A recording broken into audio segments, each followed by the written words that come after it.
All right, Steeler Nation, here is my projected starting 11 on offense for the 2022 season for the Pittsburgh Steelers.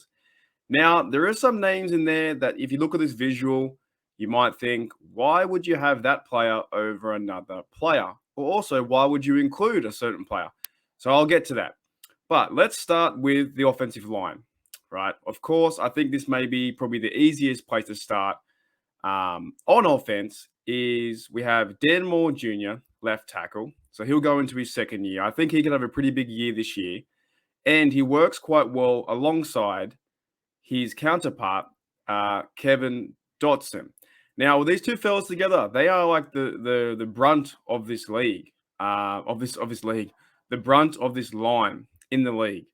Now, I did see today as well. They had a few workouts over the last few days, and these fellas look pretty massive. I got to tell you, they look pretty massive. And with Najee Harris running behind the left hand side, I think it's a good 1-2 punch for the left tackle and left guard. And we also did see last year as well, Dan Moore and Kevin Dotson before he got hurt started to improve on the pass blocking. But I want to focus a little bit so far on just the running accountability right now. So Dan Moore and Kevin Dotson at left guard hopefully can come back a bit more healthier this year too. Dan Moore improves himself better in that second year. And I could see quite a few runs going to the left-hand side or, down that stretch where Najee Harris can get into the open field or run over a linebacker or something similar. Now, let's move across to Kendrick Green. You're probably thinking, why isn't Mason Cole sitting there as your center for starter? Now, I do have a reason why. I think the Pittsburgh Steelers won't give up the dream on Kendrick Green. I just don't think that. I don't think that, you bring in Mason Cole. I think he'll be, good depth for the center position. You also have JC Hassanauer too, who we signed to a 1 year on tender. But bringing Mason Cole in for 2 years, I get this feeling that they just won't give up just yet on Kendrick Green. Now, he did struggle last year in the offense. He was getting pushed back quite a bit. The games I watched and the games I did focus on watching the offensive line, he was getting pushed way far too back, further than he should be, letting in a lot of defensive, tackles or ends get past him or even linebackers. And they were just getting past him and they were just causing way too many sacks and way too much pressure on Big Ben. But another similar reason why I think that Kendrick Green will start here is because Dan Moore is getting the shot for the second year for sure. So I think they'll give him the second year shot too, early in. So hopefully, maybe he will go for the first 4, 5, 6 games and give him a chance to start. And if he doesn't do well, that's when you bring in Mason Cole. So let Green start for the first 4, 5, 6 games. And if he struggles, and hopefully we're still winning, then you would bring in Mason Cole. Now, moving on to my next starter is right guard James Daniels. So our free agent that we got from, I think it was the Bears from memory. So I did see a highlight package of James Daniels. I did like the way that he talked to the Pittsburgh media. He's so excited and pumped up to be a Steeler. So that's fantastic too. We got bigger in that position as well. Trey Turner just signed with the Washington Commanders, I think yesterday. So Trey Turner's out, and at that position for right guard, we have no one really else. We have James Daniels, and then it says on the depth chart here that I'm using ourlads.com, Kendrick Green and Nate Gilliam, and I have no idea who Nate Gilliam is. So James Daniels is going to be the starter for sure from Chicago. He's a big unit. He's a tough guy. He's a physical player. He definitely, what I saw in the highlights, man, I was like, this guy looks like a Steeler. He looks like a Steeler. He's 6'3", 306 pounds, and he's been playing in the league for 5 years. So this is the kind of guy that we need in the locker room too. A thumper, a guy that can get to the second level, another guy that can help, protect the quarterback and help open up lanes for Najee Harris. So this line so far has gotten better. The only questionable idea, I guess, would be Green. And you guys might think, why would you have Green there? But I'm sticking with him. Next, let's move into right tackle. Right tackle, you have to start this guy, Chuks Okorafor. You need to start Chooks because you paid him a 3-year deal. Definitely start Chooks at right tackle. We missed now Zach Banner's. Zach Banner's out of here. He's gone. So putting in Chooks Okorafor, man, I got that right. Chooks just makes sense. Behind him, we have Chaz Green, but I don't think he'll see the field. I think we have, starter is definitely Chooks. And out of those 5 starters so far, the only questionable one I think that I could have a discussion with Steeler fans would be, why would you have Kendrick Green at center when he played so terrible last year? But I've made my reasons, so let's move on to tight end. Now I am doing the traditional. I think it's 11 personnel, where it is 1 tight end, five offensive line, 2 receivers, a fullback, running back, and a quarterback. So in this example, I'm only using tight end Muth, and 110% Muth will be the starting tight end for this Pittsburgh Steelers team.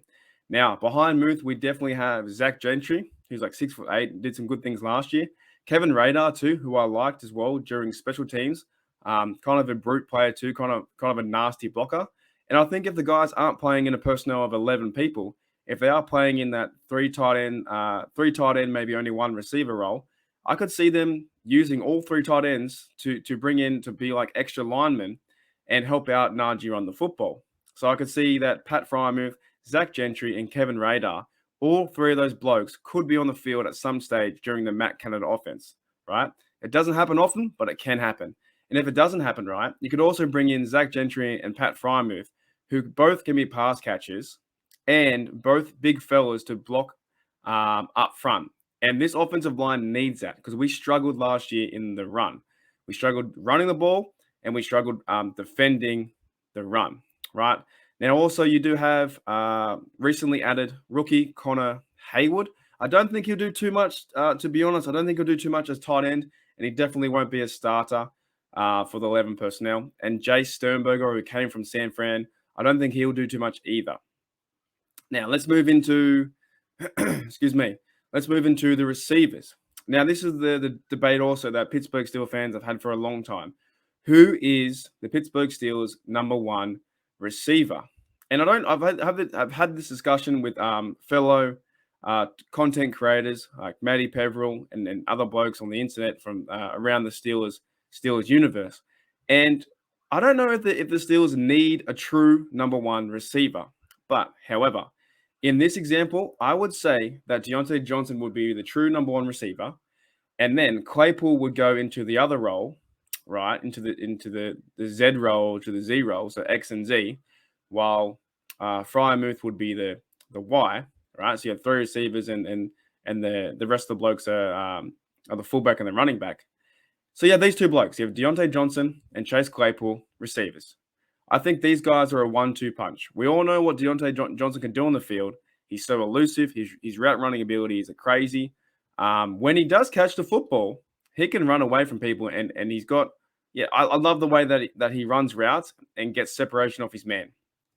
However, on the other side with Chase Claypool, Chase can go deep. He had a fantastic rookie year where he got over 11 TDs for the offense and for himself and for the team. However, his second year was quite dismal. The penalties came up. He did way too many penalties. He got to wait into way too much trouble. So hopefully Clay has a big bounce back year. Claypool, that is. I want to see him bounce back crazy. I want to see him work with the quarterback and go as far as he can, because he can get that.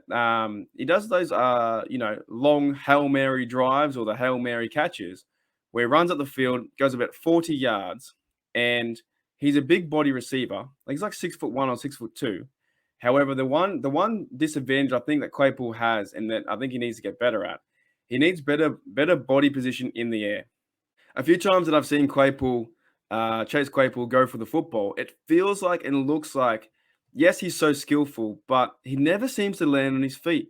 And when he goes up for the football, I know he's a good catcher. I can see it here. I know he's a good wide receiver catcher. I know he's very skillful. But a lot of times you go back and watch the highlights, you go back and watch games from last year or even the year before, even when he had a good rookie year, he can't win those 50-50 battles. And the cornerbacks are getting in his head. They're getting him frustrated. He seems to where he can't come down with the football. But I'm hoping, and in this example, projecting the starting 11, right? I'm hoping Claypool can prove me wrong because he won't hear this, but I'm hoping he can prove me wrong and do great things for the Steelers and go up and be that Megatron Mapletron he always talks about, right?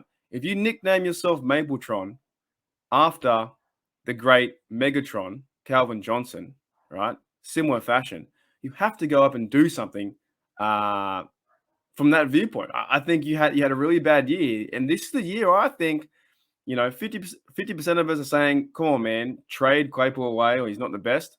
And I'm in that camp, right? And some other fans are saying, oh, I'll give him time. He'll have a bounce back year. I'm hoping for a bounce back year. Now, let's go into, of course, we got the fullback here. I almost called him TJ Watt.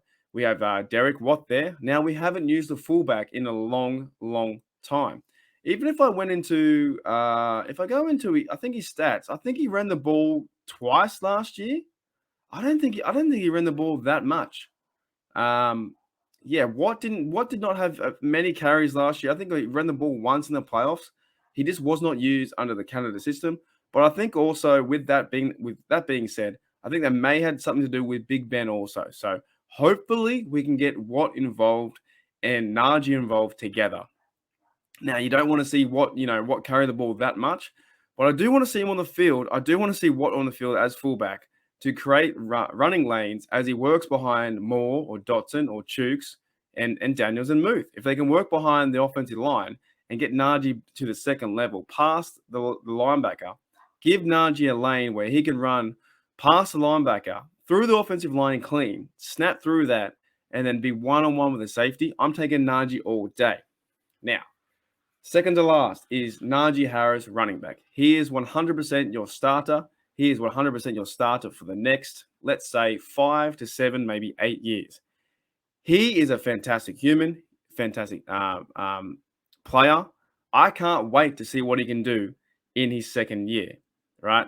Najee Harris will have another breakout year. If this offensive line can carry and push him forward to what he needs to do, I feel as that Najee Harris, excuse me, will maybe go over 1,000 yards again.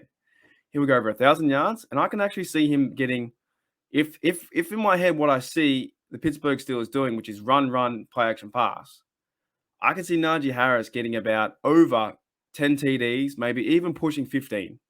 I see that this year from him with a stout defense and Najee Harris behind center, using the fullback a bit more, using the bigger guys up front, right?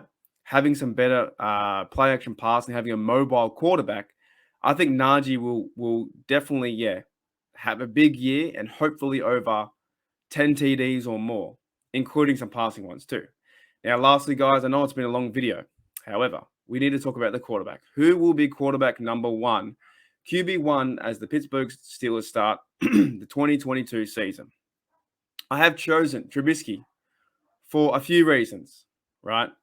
Trubisky, I guess, out of the group, out of Mason Rudolph. Or who do we have now? We have 4, right? We have 4 players.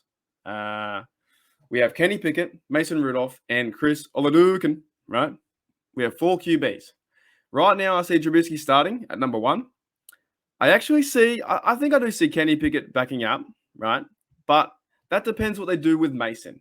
Mason, maybe there is talks out there that he could be traded, or that some fans want him to be traded. And if he does get traded, then Chris Oladukin will come up to be the 3rd.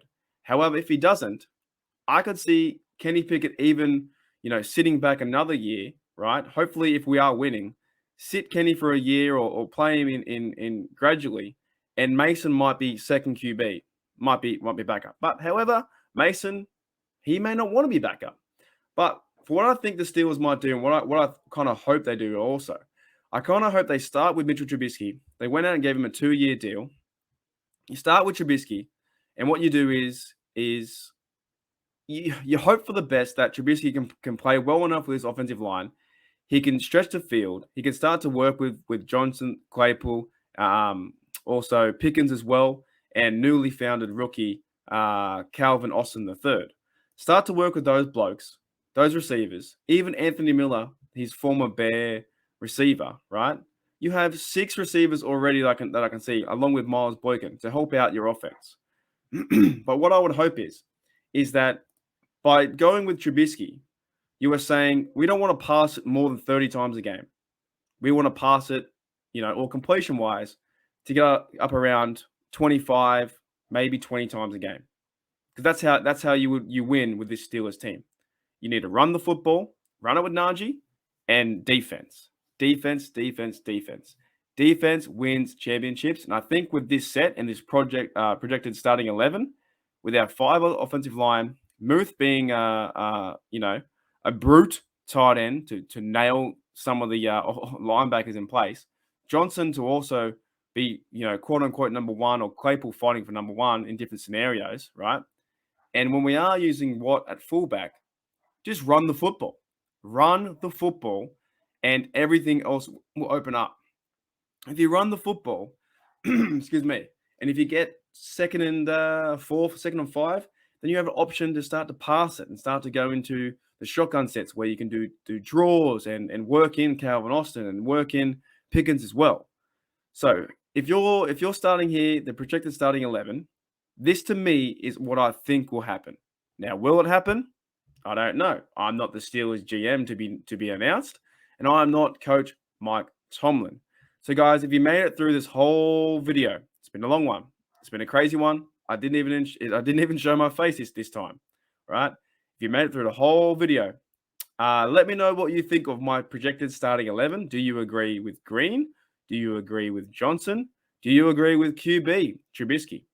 Let me know if you agree with this or you disagree. And if you have time or enough effort, put in the comments below what you think for your projected starting 11. All right, guys, thank you for checking out Steeler Nation Australia. It's been a different one, but it's been a good one. Here we go, Steelers. Here we